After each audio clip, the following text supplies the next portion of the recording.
joy alone is the resistance. Like, people sometimes are like, what are you going to do? What are you going to do for this holiday? What are you going to do? And it's like, we're just going to enjoy ourselves. That alone is enough, because in slavery, you weren't allowed to relax. You weren't allowed to have any fun or any joy, or sometimes not even sing. And so that piece, it's a big deal. I think I know you better. Oh, if I knew your recipe. How much love do you put in the bowl when you cook from the soul, trying to feed your family?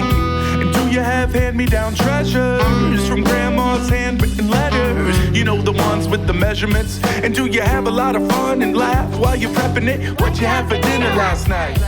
For your daughters and your dinner last night.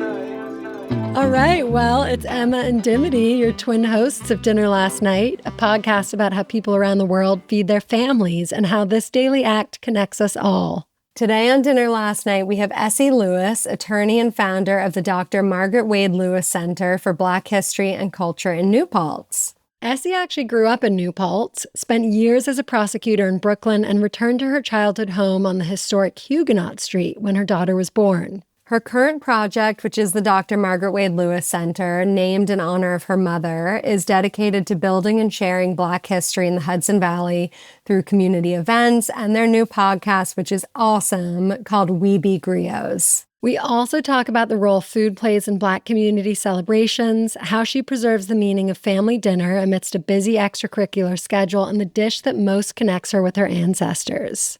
This is a conversation about legacy, belonging, and joy as resistance. And speaking of joy, if you're listening to this the day the episode drops, make sure to attend Esi's event tomorrow, the Juneteenth Jubilee in New Paltz. Hopefully I'll see you there. Welcome, Esi. We have Esi Lewis on the podcast today. We're so excited to have you here. Thank you for having me. Excited to be here. Well, we would love to know what you had for dinner last night. All right. So I was planning for this and I was like, I got to do something really great. And then I forgot. But what I did have last night was a ribeye. My daughter is so into steak right now. It's really interesting. She's a dancer and I guess, I don't know, craving the protein. I don't know what it is, but that's what we had. We had a ribeye, we had mixed vegetables and baked potato. That sounds amazing. Also, Emma's daughter is a huge carnivore. One of her daughters loves meat and steak. So I was just thinking about her while you were saying that. And how old is your daughter? She's 10. She just turned 10, end of March. So what does dinner look like in your house? Like, who's at the table? Who's cooking? Are there any rituals that you open the meal with? Ooh. I mean, we try to remember to say a prayer. I'm really big on gratefulness. I try to let my daughter understand how privileged she is and that there are others who are not as privileged. It's generally just the two of us. It's just the two of us in the house, but we do have some cousins and family around. So it is very usual to have someone else. So there are a couple days where one of her friends is there after school, and we eat kind of early because my daughter's a dancer and a gymnast. So we're generally eating and then off to some kind of practice.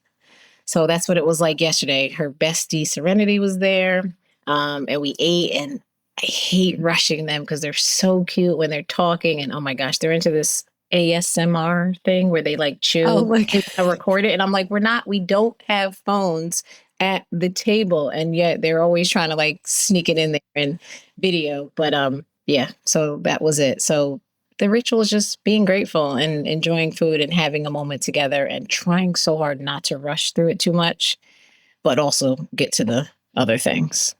Yeah, rushing is, first of all, the ASMR thing, I was just trying not to burst out laughing. That's where it's like all about the sound, right? Yeah. So you talk really softly into the microphone and do like things like this. So they record the chewing sound. The chewing, the cutting, they're just, I guess that's what's all over social media right now, right? Like there's not tracks laid over anymore. It's just the sound of chopping vegetables. You can tell what I'm watching on Instagram. I love that the sitting together and the gratitude is the ritual. That's sort of how we approach our meal too. And we're in a very similar stage where our kids have soccer practice almost every night. So we're trying to figure out, like, when do we eat? Is it before you go, or is it late when they get back? And then, it's the whole thing. So I like that reminder to just slow down. Yeah. And I do try to have the big meal before, although I know she's going to want to eat after, but I'm like, also trying to get to bed. Yeah. So how do you handle that? Do you make another small dinner? Does she have a snack? She usually has a snack, and she's so hungry right after that I bring a snack in the car so that she can eat. And I try to make that like lighter though, vegetables and fruit. And she loves seaweed too, the teriyaki or the Mine cream. too. So those are usually the evening snacks. Got it. Cool. So what was dinner like growing up in your house? I have 2 older brothers also involved in sports. And so I think it was very much the same. And, Dr. Margaret Wade-Lewis, my mother was also always going to a meeting, always at either a meeting in the community or meeting with one of the student groups. And so I feel like it was very much the same, that we tried really hard to make sure we spent some time together and not rush through it. But we were also going in all separate ways afterwards. You brought up your mom. First of all, I love the way that you always refer to her by name. I've been listening to your podcast, and I know now from your podcast and learning more about you what a force she was in this community in New Paltz. She sounded like an incredible woman who's done so much for the people around her, for her family, and was literally feeding people in every sense of the word. I'm curious, were there recipes or meals that were sort of a go-to or, special for her that is something you remember from childhood? Yeah, definitely. Before she got her PhD in the late 80s, she liked to really do things from scratch. So she would like make pizza dough, whole wheat pizza dough from scratch, and make French fries from scratch. And she used to make eggnog, like all these things she did from scratch. Beef stroganoff was one of her favorites. But then once she started to get her PhD, those meals were a little less of the homemade stuff, and more quicker meals. And she never made like macaroni and cheese and stuff like that. She came from Oklahoma, so they were more into corn dishes, cornbread and corn on the cob from their Native American side. So those are some of the things that I remember. But even after she stopped making whole wheat pizza, she would still buy whole wheat pizza on Fridays. And also, my father went to Catholic school, and so he always wanted fish on Fridays. He loved swordfish, and also flounder were some of his favorites. Is that a Catholic tradition to eat fish on Fridays? To not eat meat on Friday. Oh, okay. You can tell we weren't raised with that Catholic upbringing. That's the only thing. I didn't grow up Catholic either, but that was something that my father carried with him. Interesting. That sounds like a vestige of, I don't know why I automatically went to Italian Catholicism, but just because the fish, the Feast of the Seven Fishes at Christmas, which is also a religious celebration. That's so interesting. Also how old was your mom how old were you when your mother went to get her PhD? So I was 8. She graduated in 88. So I was 8. I was born in 1980. I was 8 years old. I do remember very much, how hard she worked, because she was full-time here at SUNY New Paltz. She had 3 children. She was doing so many things. And so when I woke up in the morning, she was on her computer. When I went to sleep at night, she would be on her computer. And I remember what a big celebration it was. She has 8 siblings. All of them came up from their various places to go to that graduation at NYU. She was the first Black woman to get a PhD in linguistics. And so it was a big deal. I do remember it well. And then directly after that, she became chair of the Black Studies Department and was chair until she passed away in 2009. Wow, that's incredible. Yeah. I also hear this trajectory that I think happens with a lot of women and mothers, where there's phases of raising your children. And I think around that age, like this is happening for me too. My kids are 10 and 7.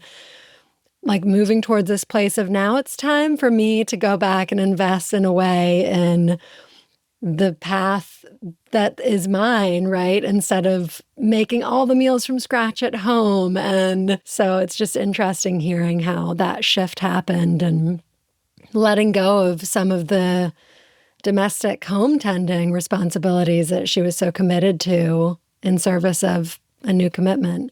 And also we have to say, because your mom was such a force and you are very much following in her footsteps and are such a force in your community and have chosen to return to New Paltz where you grew up after going to New York City and starting a career in law and working in criminal justice there.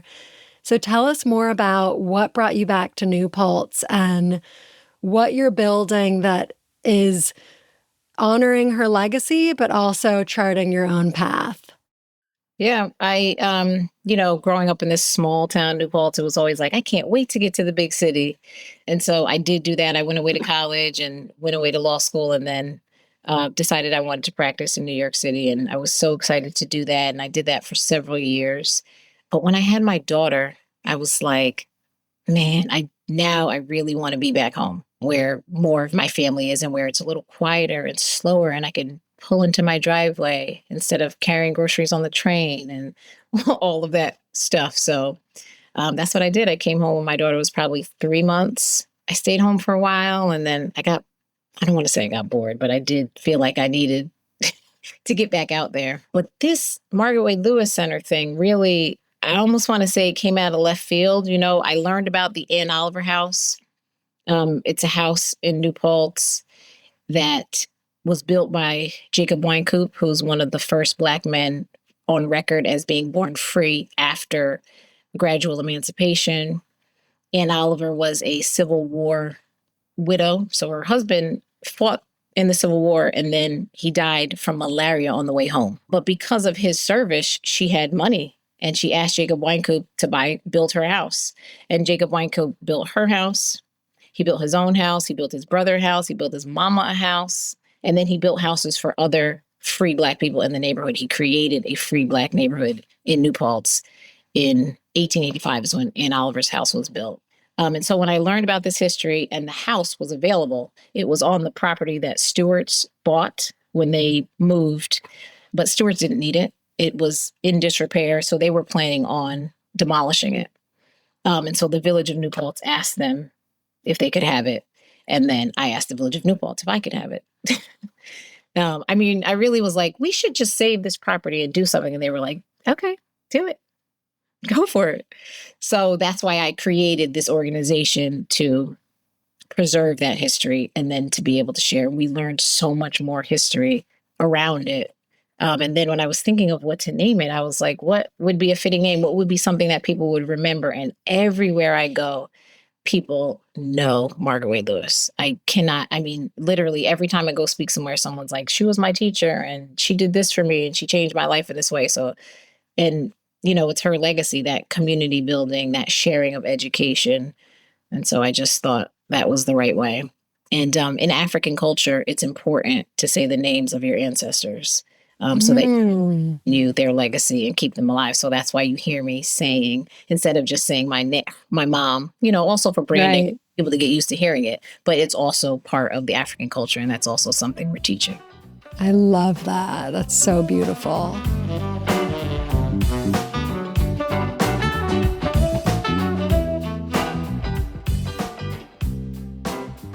Hi friends, Dim here. Season 2 of Dinner Last Night is our love letter to the Hudson Valley, which is where my family calls home. It's the people, the places, the cultures, and the food that shape family life here. If you want to follow along more closely and get all the extra goodies like recipes, head to dinnerlastnightpod.com and subscribe to our Substack newsletter. Thanks so much for listening.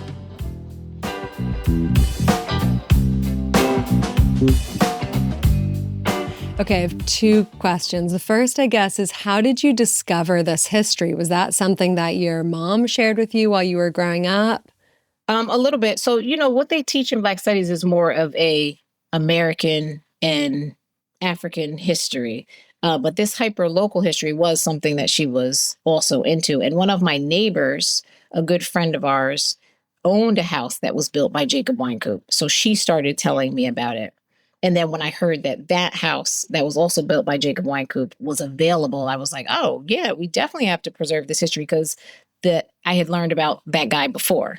It just all kind of came together. And when I first learned about him, I was like, yeah, this is cool, but it didn't strike me the same. It wasn't until the house was available that I was like, oh, we have to save this property. We have all the Huguenots' houses saved. It's like a block away from there. One of Jacob's houses is on Huguenot Street property. It's one of their offices. And so I was like, this is a no-brainer.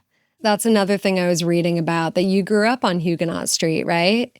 I grew up there. I live there now. I've inherited Yes. Oh, that's right. You live in your childhood home. And Dimity, can you, or Esi, can you give the listeners background on Huguenot Street as well? Huguenot Street, it's funny because I just did a field trip with my daughter at Huguenot Street, which is kind of what also made me think of this, doing this history. But Huguenot Street is where the first settlers came in this area, French settlers, the Huguenots. And so we have their houses preserved on this street. It's beautiful. Their houses are amazing. I was just in there last week looking at how they've preserved it and they have the furniture from back then. That furniture is amazing, y'all. Like, it's not anything that we make anymore that anybody could even afford because wood is so expensive, but just this beautiful stuff. So that history of the Huguenots is all there, well preserved, well shared. Their organization has been alive for a long time. The families of the Huguenots, they sponsor it. They come and have their reunions kind of on it and that property. And it's something that people know about and that people come to visit from all over the world. And so I just thought it was enslaved people that built those houses. And we didn't talk much about them. And so when I learned about this house, I was like, this is a way to share that history and make sure that people know. And I always tell people this is not a Black thing. Like, we have all been told the same story. It's important for us all to know what the truth is. Thinking about how I felt as a child going to Huguenot Street and feeling like I had no place in it because none of the history of my people was being told. And so when I learned about that history, I was like, I want my daughter's experience to be different, for her to have a place, for her to have some grounding, like, oh, my people did something other than just be enslaved. And one of the things you learned later, right, that your family home on Huguenot Street, I think, was also built on a burial ground of enslaved Africans. Yes. When did you learn that? And what was that like? So my mom, Albert Williams Myers, who was also a professor at SUNY New Paltz, Susan Stesson Cohen, who is still currently the town historian, had done some research on this. That they found an article in a newspaper that said they saw Africans walking north on Huguenot Street as a processional for their burial. And so they did research around it and saw that space is where there's no headstones there. It's really just kind of a field. It's actually someone's property. And so there's a marker on that now. So I guess I learned about that. I was probably in college when that became a marker. But, it's one of the reasons that I feel so attached to my family home because my parents, when I was growing up, we lived on Church Street and my parents were searching to move. And I swear they looked at houses for years. And I was like, come on, like, I like this house. I like this house. We've been to houses everywhere. But it was finally when we went to visit that house at Huguenot Street, my mom was like, this is the house. And, I thought it was like, oh, it's nice. It's flat lands and all this. But there was something else that was calling to her, pulling at her about that property. And then, they learned about this other piece. I don't know that she knew the burial ground was there when she bought it. I think it was something she learned later, but there was something that made her settle on that property. So that gave me full goosebumps, just the way that she was called there. And yeah, the way, like, her part and now your part in rescuing that history and being represented in that history. And I love what you say about how this is history for everybody. This is about a place where you're from. And it's so important for Black kids to learn other ways that they were part of forming a place. And for white kids and all children who are in the schools and living in the area to understand, like, this is our history is unique and diverse and integrated, especially now than more than ever, because we're in a moment where Black history is being actively removed from school curricula in many states. And we read how your podcast, We Be Griots, wait, I'm not going to pronounce it right. Oh, you Griots, right? Got it. Which, will you just tell the listener what griot means? Yes, a griot is a West African storyteller who shares the history in an oral fashion, right? They didn't necessarily write it down. They shared it orally, often in song. You'll hear some of our, if I have anybody on who can sing, I always encourage them to give us a song. I listened to the episode with Esther. Yes. Did she sing though? Because I didn't finish the episode. Okay, so I need to finish it. Go back. So I can hear her sing. Okay. Yeah, she sings, and she's on Voices of Unity, and she has a background of singing. Her father was a preacher, and so she grew up singing in the church. As was my mother. Her father was also a preacher in Oklahoma, and she grew up singing in church. So We Be Griots is a podcast that's an act of resistance and a way to build and collect Black history in the Hudson Valley area and New Paltz. Can you tell us more about what that resistance looks like in a small town and how you're creating and building that body of knowledge for future descendants? Yeah, well, I realized part of the issue about this history is that it wasn't documented. So it's difficult even now to go back and piece it together. My history committees literally, they find pieces here and there and are putting it together because, we don't have it as nicely laid out as we want to. So I remind people that we need to learn that history that we do know, but we also need to realize that we are making history every day, all day, and people are going to study us later on. And so we need to do better. Now that we know better, we should do better. So we're documenting that history so that it'll be there, so that people will know. And so having people come in and tell their own stories lets them understand how important their lives are in the grand scheme of things, but then also to have it. And so we have the podcast, but then we also have the raw interview, like, how you all know how the editing goes, but we also keep the raw interview, which will be part of our archives. And we also have a transcript of it so that we have these histories in various ways. And yeah, it's so important to be able to hopefully change the narrative and change what history will be like, change how my daughter sees her history, how her kids and their kids will be able to learn from whence they came so that they feel tethered and like they have a place that's not, just servitude. Yes, I love that. And it's also such an important framework. I know you do so much work at SUNY New Paltz. And I was listening to your conversation with Esther and learning that the percent of students of color, Black students specifically in New Paltz, is much lower than I suspected. But that framework for students, like making sure they know that they are part of history right now, is so valuable for them.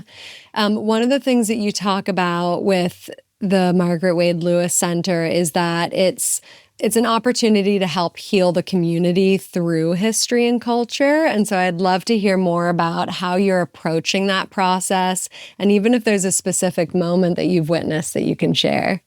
I'm glad you asked that. That's something that I'm working on, building out, growing more, that piece, because I know that learning the history and knowing it in itself is healing, but I also want to be able to bring some healing arts to that piece, so that people can come and have sound baths and meditate and do yoga and things, because it's 2026, but there is still erasure, as we know, and still racism is built into the fabric of this country. And so living with it every day is not an easy thing. And so being able to heal ourselves is so important. So just learning about the history is one thing, but then also actually doing things, actually taking real steps, being together and doing things together that help heal us. So that will be something that, Margaret Wade-Lewis said, that the actual center can hold, and things that we're trying to add into our programming. That's great. You talked about singing in church and others singing I feel like singing is such an amazing form of healing. Our mom sings in a choir, and she's always sending us articles about why it's so important for your health to sing with other people and sing. I'm curious if there are other things that you practice personally that support you in both healing, but also just living with with what we, with being a Black person, a Black woman in our society in 2026. Yes, and running an organization that is really Yeah. counter to what the federal government wants us to be doing. But I also I don't want to say I'm a dancer, but I do like dance aerobics. Love and it. and African dance, and I try at least to spend time in nature. We're in such a beautiful place in this Hudson Valley. There's so much to enjoy. We live near the Walkill River, have beautiful mountain views, have this wonderful mountain. So I try as much as I can to be out there in it and help my daughter understand appreciation for it and just have her just listen to the birds. Like even that in the morning, like before I get out of bed, I try to just enjoy that little piece and notice the sun rising and setting and all of those beautiful things. That to me is like that little healing pieces, moments throughout the day. Yeah, that is, nature is it's like, I feel like it's my religion. Yes, me too. Just being in nature, feet in the grass, it's so important. And I feel like, I work from home, sit at my desk all day, and it's like a daily habit for me to get out because you really see how your energy drains and you suffer from not being immersed in nature. I'm curious if, I know you were in the city for 10 years. I also was in the city for 10 years. Emma and I grew up in Connecticut, but kind of in the woods in a place not so different from the Hudson Valley, more suburban. And I went to college in New Orleans. Yeah, it was an amazing experience. And then I moved to New York City because I always wanted to move to the big city too. Yeah, it was great in my 20s, but I also felt the pull, especially with kids, to be able to just be surrounded by trees and the sound of the birds. And I'm curious, what was your experience living in the city after growing up here? Did you enjoy it? Was it jarring? No, I absolutely loved it. Like I said, I always wanted to do it. And we spent, a significant amount of time in the city because my father was born in Harlem. And so he had a lot of family there. And so we visited there often. So it felt like home. And I bought a condo in Harlem. My father was like, this is crazy. You're spending all this money. We were giving away property for $1 back in the 80s. And it was like mind blowing to him, but it still felt like home to me in a way. And I was young. I enjoyed it. I didn't mind carrying my groceries blocks or on the train. It wasn't a big deal until like my 30s. And I was like, I remember laying in the pool and being like, man, I got to get back on this bus. It started to be like that, especially in the summertime when it was so nice. And then you have to go back to the grind. So then when I had my daughter, it was just like, no, I don't want to do that anymore. Yeah. Where in Harlem were you? So I have a condo still on 138th and 8th Avenue, or Amazing. Frederick Douglass Boulevard is what it is. Okay. I used to teach right by there, actually, on 138th and Broadway. Yes, City College is like my Yeah, literally, that was the school I was teaching at across the street from City College, PS 325. Oh, yes. Yeah. It was such a beautiful neighborhood. Beautiful neighborhood. And, I get what my father's saying. It has changed a lot, but it's still... It has changed. Yeah. It's fun. It's bustling. My old age, I like the calmness of where we're at, but it's still very exciting.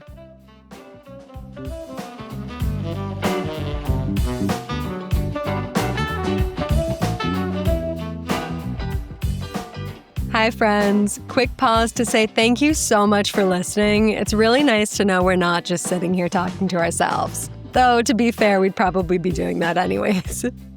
Definitely. Season 2 is our love letter to the Hudson Valley, and we're thrilled to be sharing our guests' extraordinary stories and wisdom with you. Did you know that for each episode, we're also offering an exclusive giveaway that includes a gift from one of our guests or a copy of one of our own cookbooks?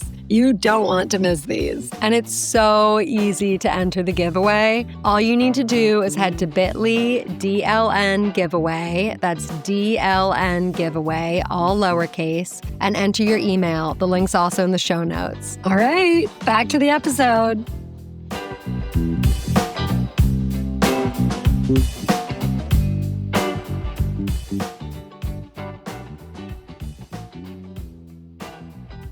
Well, back to the topic of nature and religion and healing. One of the things, let me see if I can frame this question succinctly and clearly. One of the things that I often admire about like gospel church and also historically how enslaved Africans used joy as a form of resistance, song, dance, is that, right? Like there's this collective form of healing and alchemy through song and dance. And I know that some of your other guests as well, like Heriberto, I don't know if I pronounced that right, is part of the church. And you've mentioned people who've come on and sang. I'm curious how you've seen historically and even today that people who have Black history in the Hudson Valley and the New Paltz area are using joy as a form of resistance and healing. I mean, you're spot on. That's definitely, we talk about this all the time, that joy alone is the resistance. Like people sometimes are like, what are you going to do? What are you going to do for this holiday? What are you going to do? And it's like, we're just going to enjoy ourselves. That alone is enough, because in slavery, you weren't allowed to relax. You weren't allowed to have any fun or any joy, or sometimes not even sing. And so that piece, it's a big deal. And I'm trying to do more of that, less doing and just having joy, but also creating opportunities for us to be together, for me, is a big deal. And that, that church piece that you referred to, the Black churches were the first institution that Black people were allowed to have in this country. And so it really is still our footing, I guess. It's one of those major anchoring opportunities. So even in my work as a chief diversity officer in the county, it was like, where do we go when we want to reach Black people? Where do we go? You go to the church. And I mean, most communities, the church is the place where people go to. And so I think that is a place where Black people certainly learned that joy and that community. We had our nanny when we were little was from Jamaica, and she became part of our family, and eventually my godmother. My uncle has been living in Jamaica for 40 or more years. I want to go too. We should plan a retreat there for the Margaret Wade-Lewis Center. Yes, you put it out there. It's coming. Let's do it. That's awesome. And when she died of breast cancer when we were 12, and we went to her funeral at her church. And was it in Harlem, Dimity? Do you remember? No, it was in Queens. Yeah. And it was eye-opening for us. I don't know that we'd been to a funeral before then, but, my mom, what were you going to say? We had been to our grandfather's funeral. Oh, no, actually, you're right. After. Maybe that was Shelley, our aunt's funeral when we were really little. Oh, right. Yeah. Right. And being 12 is different too, because you remember and feel things very differently. Yes, we were this was like our first biggest loss. And in fact, this might be interesting to talk about with you, because we both, Carol, her name is Carol Thompson. Yeah, I was like, let's speak her name. Beautiful. She had a huge influence on us. And we really were, we grew up going to church, different churches, but we really believed in God and were very influenced by her. But we didn't have that foundation in our family. Our dad was Jewish. Our mom, she grew up we going went to church more as, like, for my mom, it was a form of education for us. She wanted us to understand what religion was and how different people viewed it. So we would go to, we were baptized when we were 9, so we could learn about baptism at the Episcopalian church. But then we went to the Congregational church for confirmation, and we would kind of dip into these different kinds of churches, mostly to learn about it. But I don't know that it was that intentional. Maybe not. But she was drawn to it. That's interesting, though, because Margaret Wade-Lewis also really enjoyed religions. And she studied, because she studied languages, she also studied, some of that is intertwined in religion. And she had like a Quran, she had like all of the different Bibles. So when you say that, learning that education of those different pieces, I feel like we had some of that too. So everywhere we traveled, she would want to go to like a church in that area to see what they were doing, how they were doing it. Yeah, actually, that's kind of similar to what we did. It was, and I mean, it was, we had that exposure. Our dad was Jewish. He grew up pretty Orthodox and then sort of said goodbye to that when he left home. So my mom would try to introduce some Jewish celebrations. So it was a little bit of a smattering. But I feel like my strongest conviction in religion and God really came from Carol. And I used to, as a 12-year-old, pray every single night that she would beat the cancer, and then she died. And we didn't have any sort of my belief in this, like the traditional sense of God, right? Like we still, Emma and I are both, we have different approaches to spirituality. Yeah. But we didn't have like that anyone sort of on the back end to be like, well, here's, to sort of actually, help us God doesn't cope with prevent that people loss. from dying. Of course, it's a natural part of life. But back to her funeral, Emma, you want to share about that? Her funeral was so eye-opening because we were devastated. And I think at this age where we were kind of trying to hide that sadness and not sure how to process it. And we were 2 of 4 kids, and my mom was also processing her own grief. I mean, Carol was really a second mother to us, and my mom's full co-parent, even after she wasn't caretaking us. And my mom, I remember she got us all dressed up in these colorful, fancy dresses. Like we were like, oh, we get to wear. I still remember that it was royal blue with flowers all over it. She got a hat, and we showed up at this church, and all of Carol's community, many of whom we had come to know, were just dressed to the nines. And her funeral was this unbelievable celebration of song and dance. And I remember at one point feeling the floor. This was probably like my first spiritual experience, but feeling the floor and the room vibrating and just everybody being in this collective processing of grief, but celebration. That's how it was transmuted. And I think about that regularly. And I was just so grateful to have that opportunity to be there. Yeah. Sounds beautiful. Celebration of life. Yeah. Okay. So back to food. One more food question, then we've got a couple quick fire questions for you. We like to jump all over the place. Wherever the conversation takes us. So speaking of celebration, I'd love to hear more about how you celebrate with food. Like if it's through Kwanzaa or other celebrations that are traditions in your home, what are the ways that what are you preparing? What does that look like? Tell us more.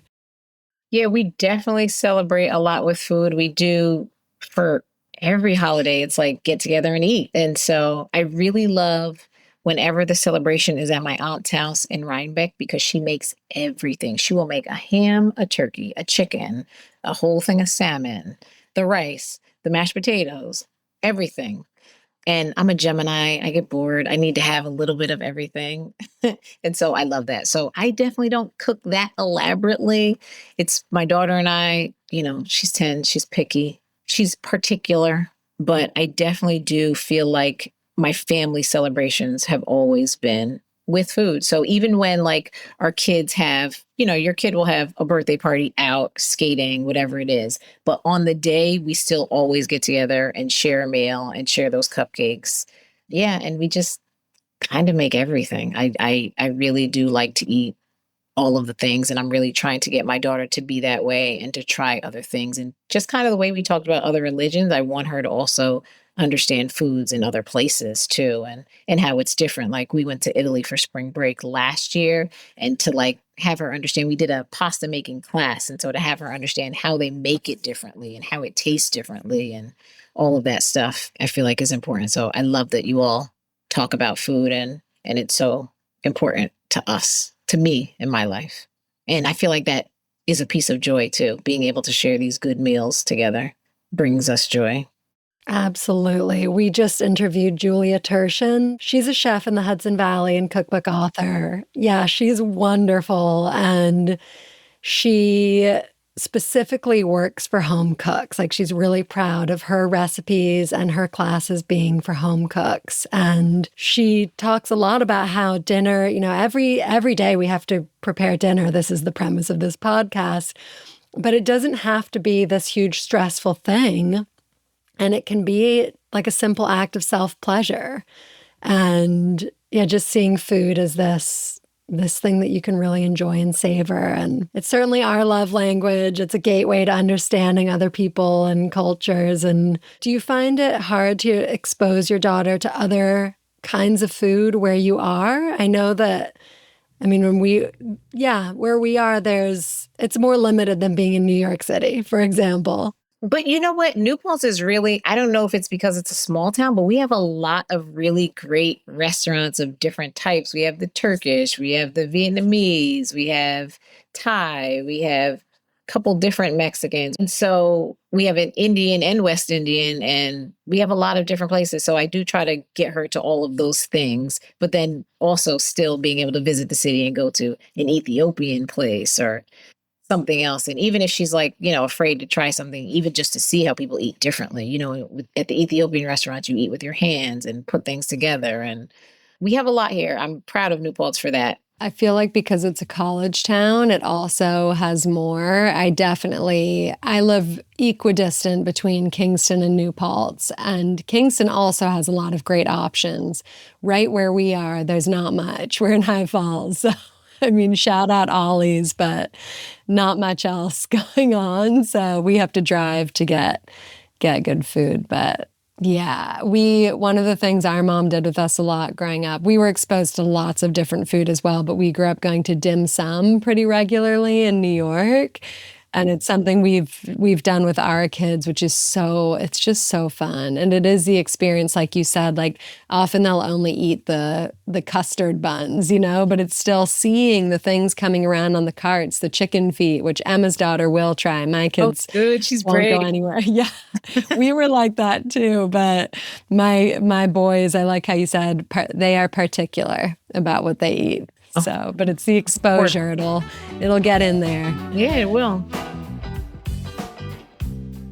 Before we close out this episode, we want to make sure you know how much we love you and appreciate you listening. If this conversation made you think of someone in your life, we'd love it if you shared it with them. Send a text, a DM, however you share the things that inspire you.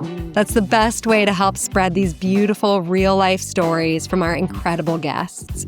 We're really grateful for your support. Back to the episode.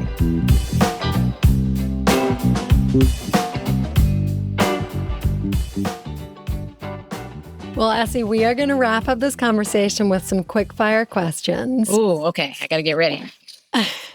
And you may have answered the first one already, but we'll just do it again. Okay. So, the dish that most reminds you of your mother? Lamb stew with okra.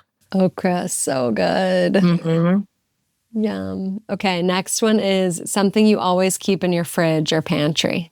Ooh, that's a good question. Pasta. Same. Yeah. Okay, and the last one is a person, living or historical, you'd most want to share a meal with. Oof. Come on now. I know. Y'all know it's mama. I knew you were going to say Margaret that. Wade-Lewis, she loved all those things. And she used to take her students to the city to do the same thing, like go to these different restaurants and things. And so she really enjoyed. She was someone who would sit and dine, not just like, you know what I mean? Even though we were going to these places, when she sat and ate, she was really savoring and enjoying it. So I missed that piece. And we used to eat ice cream together every night, Häagen-Dazs. Every night? Oh my God, my kids would think I was the coolest mom if I let them eat ice cream every night. We have it many nights. But I love that. Well, thanks so much for joining us and just sharing more about the history that you are building in New Paltz and the amazing work that you're doing. I know you have a big event coming up. Can you share a little bit about that so our listeners can note it? Yes, thank you for asking. We are having our 6th annual Juneteenth Jubilee on June 19th. It's a Friday at historic Huguenot Street. We changed the time this year, so it's 3 to 7. We're having vendors and drumming and dancing and singing, bringing in all that joy. We call it edutainment. We are, of course, talking about the anniversary of emancipation, but letting people understand the Black experience in that for this year. And it's really a fun and exciting event. So, and we have food trucks. Gotta have food. There's always food around celebration. Great. Well, I will definitely plan to be there. Yay, I'm excited. Maybe, Emma, you can come down too. I was going to say, I literally just looked at my calendar. I won't be able to come down, but Dim, please take as many videos as you can and eat as much food as possible. I will. Great. Well, thank you, Esi. Thank you so much. Thank you. You all are a lot of fun, and thank you for bringing food to the conversation. It's exciting. It's the best. Likewise. It was an honor to have you on. Yeah. Good to be with you all.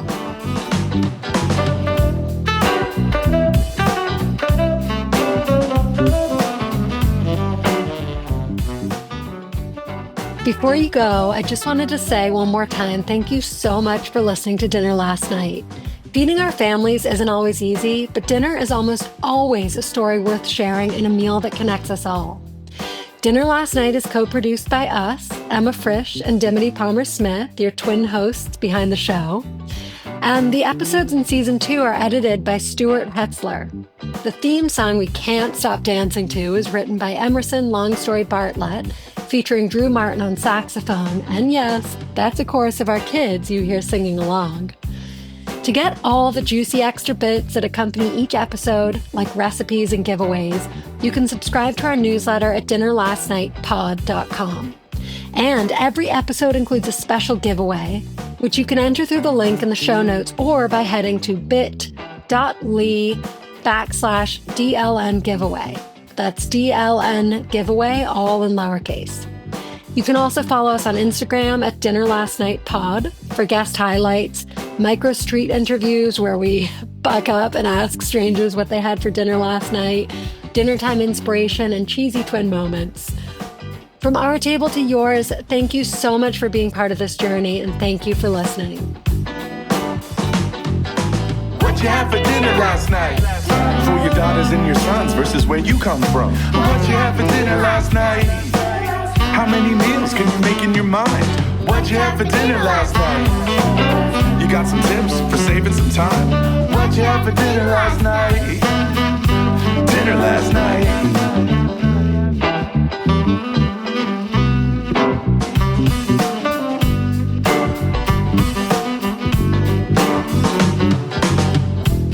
I think I know you better if I know your recipe. Think we're in this together, 'cause we all gotta eat.